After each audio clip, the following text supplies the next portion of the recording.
I never thought I'd be the kind of guy to get blindsided like this. My name's Mark, and I've been with Lisa for about 7 years. At first, everything seemed perfect. We met in college, fell hard, got married pretty quickly, and I honestly thought we were solid. She was always a little bitchy sometimes, but I figured that was just her personality, sharp, witty, sometimes sarcastic, but she loved me, right? Or so I thought. Lately, though, I'd started noticing things that didn't add up. She was more distant than usual, canceling plans last minute, being strangely secretive about her phone. I'd catch her deleting messages, hiding her screen when I walked into the room. Little things, but enough to make me suspicious. I brushed it off at first. Maybe she was stressed about work or just tired, but I couldn't shake this feeling that something was off. A gut feeling I'd ignored before turned into annoying suspicion. One night I came home early from work because I wasn't feeling well. The house was quiet, which was unusual because Lisa was usually on her phone or watching TV. I decided to check her laptop, just a quick peek. I was snooping in a creepy way. I just wanted to see if she'd been working late or whatever. That's when I saw the chat window. It was open and I froze. The messages were intense. A guy named Jake. They were talking about meeting up, about her needing something fresh, and how she was tired of my stupid, predictable bullshit. They had plans for a weekend getaway, just the two of them. Her saying, "Can't wait to finally see you in person," and him replying, "Me neither, babe. It's going to be perfect." My stomach sank. I was just staring at the screen, stunned. It was like a punch to the gut. I couldn't believe this was happening. Lisa, my wife of 7 years, cheating on me with some guy who worked in a coastal laboratory, an engineer working on wind force dispersion tech. That's the kind of thing she always bragged about, how proud she was of her work. She'd always said she was dedicated to disaster prevention, saving lives with her projects. And now I find out she's been screwing around with some guy from her work, planning to cheat on me behind my back. It felt like my world was collapsing. I didn't touch the laptop after that. I just sat there trying to process what I'd just seen. I was furious, betrayed, humiliated. How could she lie so easily? She'd always been a bitch about how she was too busy for me, too busy with her important work, but I never thought it was because she was out screwing some guy in her lab. I felt a strange mix of anger and sadness. I'd always believed in us, in our life together. Now that trust was shattered. I knew I had to confront her, but I wasn't sure what I'd say or do yet. I just knew I couldn't keep this secret anymore, not with that evidence staring right at me. The next day I was a mess. I couldn't sleep or eat, just sitting there replaying everything in my head. The worst part was feeling like I'd been hit by a freight train of betrayal. I kept thinking about all those times I'd come home and she'd have that bitchy smirk, or how she'd brush me off when I tried to talk about our future. Turns out, she was probably planning her escape with some guy who worked in a dusty coastal lab, probably dreaming about their wind force dispersion tech, while I was left in the dark thinking everything was fine. I knew I had to confront her. No way I could just let her keep lying. But I also knew she's the kind of woman who would spin some bullshit story or deny everything. Still, I had to try. That evening, I waited until she got home from work. She strutted in, acting like her usual bitchy self, flipping her hair, acting superior as always. I could see the edge in her eyes, that "I'm better than you" attitude she always had. I was ready. I just looked at her and said, "Lisa, we need to talk." Her eyes narrowed. "What about?" She snapped back, that snarky tone I'd come to hate. I took a deep breath and calmly said, "I know what you're doing. I saw the messages. The ones with Jake, the plans for the weekend. Don't lie to me." Her face changed for a moment, like she was caught off guard, but then she threw her head back and scoffed. "Oh, please, that's just work stuff. You're paranoid. You think I'd cheat on you. Grow up, Mark." Honestly, I wanted to punch her. It was so typical, her playing the victim, denying everything, but I pressed on. "You've been lying to me for months," I said. "All those late nights, the secrecy. You've been cheating, haven't you, with that guy from your lab?" She rolled her eyes, crossing her arms. "You're crazy. You're overreacting because you're insecure. Maybe if you paid more attention to me instead of spying, you'd see I'm just tired from work. That's all." I almost laughed. That was her go-to excuse: work stress, busy schedule, tired, all bullshit. I could tell she was trying to deflect, but I knew her game. I told her I'd found her messages, her plans, her lies. She finally snapped. Her face twisted into that bitchy sneer she always used when she was backed against the wall. She said, "Fine. Maybe I was planning to tell you, but honestly I don't owe you anything. You've been neglecting me. Maybe I needed to find someone who actually cares about me." That was the moment I lost it. All the anger I'd been suppressing boiled over. I told her she was a selfish, manipulative bitch and that I was done. Done with her lies, her cheating, her attitude. I felt a strange mixture of rage, sorrow, and just pure disgust. She looked at me with that condescending smile, cocked her head and said, "You're overreacting. You'll regret throwing this all away. I don't need your approval, Mark." I realized then she was dead set on her little affair, maybe even planning to leave. I decided I didn't want to fight anymore that night. Instead, I just left the house, slammed the door behind me, and went for a walk. I knew I had to figure out what to do next, but right then I was just in shock. How could she betray me like that? How could she lie so effortlessly? I felt like I'd been sucker punched and I didn't even see it coming. That night, I couldn't sleep. My mind was racing, trying to piece together every moment, every sign I'd missed. I kept thinking about her, Lisa, with her bitchy attitude, lying and sneering like she was the queen of the world. I kept wondering why I hadn't seen it sooner. Why? I'd been so blind. It stung, honestly worse than I'd like to admit. Morning came fast. I woke up feeling hollow, like I'd been run over. The house was eerily silent. I kept looking at her side of the bed, expecting her to walk in with that smirk, acting like everything was fine. But she didn't. I finally decided I couldn't keep living like this, not with her out there, planning her escape with Jake, whoever he was.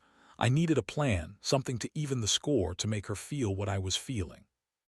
I started doing some research. I wasn't stupid. If she was cheating, I wanted proof. I remembered her talking about her work sometimes, about the coastal labs where she developed those wind force dispersion technologies. She'd always been proud of her engineering projects, how they could save entire communities from hurricanes and storms. That's actually why I'd loved her at first. She was so passionate about her work. But now, that passion was turned into something else. Something selfish. I knew her schedule, her habits, her secretive side. She'd sometimes go out late, claiming she was working late at the lab. I remembered her mentioning her colleagues. I started digging into her phone, her email, her work messages. I found a pattern. She was meeting Jake, probably for sex, probably more than that, in some secluded spot near the coast. I got a little sick thinking about her screwing around while I was home, just waiting for her to come back and act like everything was normal. I also discovered she'd been taking real risks. She'd been meeting him in that abandoned warehouse by the shoreline, not far from her lab, under the guise of working late. I decided I needed to see for myself. I waited until late evening, then followed her. She snuck out around 9 p.m. driving her shiny black Lexus. I trailed her from a distance, keeping a low profile. She turned onto a deserted road, parked near the old shipping dock. I parked several feet away, hiding behind some crates, and saw her get out. She was wearing that bitchy smirk again, like she was proud of her secret. I saw her meet Jake. They embraced, kissed, then went into that crumbling warehouse. I stayed there watching, feeling like my chest was tightening. I saw them go in and I knew I had enough. I took pictures clear as day. I'd catch her red-handed and I'd make sure everyone knew what she really was. I went home afterward, heart pounding. I felt like shit but also relieved. I had proof now. Proof that she'd been lying, cheating, and putting her own selfish needs ahead of everything else. I knew she'd spin some story, deny everything, but I had the evidence. Now I just had to decide what to do with it. I wasn't going to let her get away with this. Not again. I'd play my cards carefully. Revenge was coming, and I was going to make sure she paid for what she did. That night I couldn't help but replay everything I saw, her sneaking off, that sneer, the way she clung to Jake like she was finally free from some prison. I felt a mix of disgust and rage building inside me. It was one thing to suspect, but to see it with my own eyes, there's no denying it now. I sat up all night, staring at those pictures I took, trying to figure out my next move. Part of me wanted to confront her immediately, but I knew better. I had to be smart, calculated. The morning wasn't much better. I felt like I was walking around in a fog. My head was pounding and my stomach was in knots. I knew I had to talk to her, but I also knew that the confrontation wouldn't be simple. Lisa was manipulative, knows how to lie her way out of anything. I had to approach this carefully. I remembered her bitchy attitude, her sharp tongue, and her constant lies. She's always been good at twisting things around, making herself look like the victim. If I wasn't careful, I'd be the one who looked crazy. I decided to wait until she came home from work. I wanted her to think everything was normal, at least long enough for me to get my thoughts straight. When she finally arrived, she strutted in with that bitchy smirk, acting like she owned the place. I was already fuming inside, but I played it cool. I told her I needed to talk, that I found some things that bothered me. She rolled her eyes, acting bored. "Really, Mark? What now?" she snapped, flipping her hair. I looked her directly in the eyes, trying to stay calm but furious. "Inside, I know what you've been doing. I followed you last night, saw you meet Jake at that abandoned warehouse." Her eyes widened for a second, then she threw her head back and laughed, a fake, dismissive laugh. "Wow, you're really losing it, huh? You think I'm cheating because I stayed late at work? Grow the hell up. You're just insecure." That's her go-to, always insisting she's the victim, that I'm the one with issues. I wasn't buying it anymore. I pulled out the pictures I took, the clear evidence of her sneaking off, her kissing Jake. Her face turned pale for a second, then she launched into her usual denial. "Oh, come on, Mark. Those photos could be anything. Maybe it's a business meeting. Maybe I was just talking to a friend. You're reading into things too much." I shook my head. "No, Lisa, you lied to me about being at the lab late. You lied about your work. And you're planning to leave me for that asshole Jake. I have proof." Her sneer reappeared, that bitchy smirk. "Look, I don't owe you an explanation. I'm tired of your accusations. You're just jealous, insecure, and maybe even a little bit pathetic. Maybe I should just leave, see how you like being abandoned after all these years." Her words hit me like a punch, but I refused to let her see how much it hurt. I told her I'd had enough, that I was done playing her little game. I was going to decide what to do next, but she wasn't going to manipulate her way out of this. I told her she could lie, spin her excuses, but the truth was staring her right in the face. That's when she snapped, that bitchy attitude fully coming out. "You think you're so clever, huh? Well, you're not. I don't need you. I can do better without your miserable ass. I'm tired of this life, tired of pretending I care about you. Maybe I'll just go stay with Jake, see how you handle that." Her words echoed in my head for hours. I never thought my wife, the woman I loved, would turn into this bitter, manipulative shell. I felt humiliated, betrayed, and furious. Yet somehow, I also felt relief. It was finally out in the open, but inside I knew I needed to hold it together. Revenge wasn't going to come from yelling or crying. I had to be smart. I needed a plan that would hit her where it hurt, remind her she couldn't just lie her way out of this. I'd gathered enough evidence to make her see she was cornered. And whatever she thought about leaving, I was prepared to make her regret it. I just had to figure out exactly how. After that confrontation, I felt like I was walking on a razor's edge. Part of me wanted to explode, to tear her apart with everything I knew. The other part just wanted to crawl into a hole and disappear. I knew I couldn't trust her anymore, and I couldn't keep pretending everything was fine. The trust was gone, shattered into tiny pieces I didn't see how I could put back together. But I also knew I wasn't going to let her walk away without facing what she'd done. I spent the next few days plotting. I knew her weakness, her ego. She always liked to think she was smarter than everyone else, that she could manipulate her way out of anything. I decided I'd use that against her. I'd make her believe I was still the naive husband she could trick, but behind the scenes I was planning my own revenge. I wasn't going to just leave her or file for divorce. I wanted her to feel the sting of betrayal just like I had. I secretly contacted a private investigator I knew from work, someone discreet, who could dig into her affairs without raising suspicion. I wanted to catch her red-handed with Jake or anyone else. Meanwhile, I kept collecting the evidence myself, screenshots, messages, her planned getaway with Jake. I wanted to make sure I had everything in my arsenal. One evening, I invited her out for a talk. I told her I was tired of fighting, tired of her lies. I said I wanted to settle this like adults, to discuss what was best for both of us. She played her usual bitchy, condescending role, acting like I was overreacting, like I was the problem. But I stayed calm, cool, in control. I kept pressing her, pushing just enough to make her nervous to see how much she was hiding. That's when I dropped my bomb. I told her I'd hired a private investigator. I showed her the photos, him and her. Walking into the warehouse, her lips pressed to Jake's. Her face went pale like she'd seen a ghost. She stammered, tried to deny it, but the truth was staring her in the face. She couldn't spin her way out of this one. Her bitchy attitude turned venomous. "You're such a fucking psycho," she spat. "You think you can ruin my life? I'm done with your stupid accusations. You're just jealous, insecure, and maybe even a little pathetic. Yeah, I cheated, so what? That doesn't mean I love you or want this marriage anymore." That was the moment I knew I had her cornered. I told her I wasn't going to leave her or threaten her. No, I wanted her to really feel what she'd done. I told her I had a plan, one that would settle the score. I'd make sure she learned a lesson she'd never forget. I wasn't going to just divorce her and walk away. No, I wanted her to understand what betrayal truly meant, and I started executing that plan. I knew her weak spots, her ego, her arrogance, her need to be in control. I knew she loved to manipulate, to twist everything around too. Make herself look innocent, so I decided I'd turn the tables. I began secretly reaching out to her colleagues, her friends, anyone who might have influence over her. I planted some subtle hints, enough to make her paranoia grow. I wanted her to feel like her whole world was crumbling, just as mine had when I found out. It wasn't about revenge for revenge's sake. It was about making her see that her actions had consequences. That the person she'd been cheating on, the woman who lied and lied to everyone, including herself, was about to face a reality she couldn't escape from.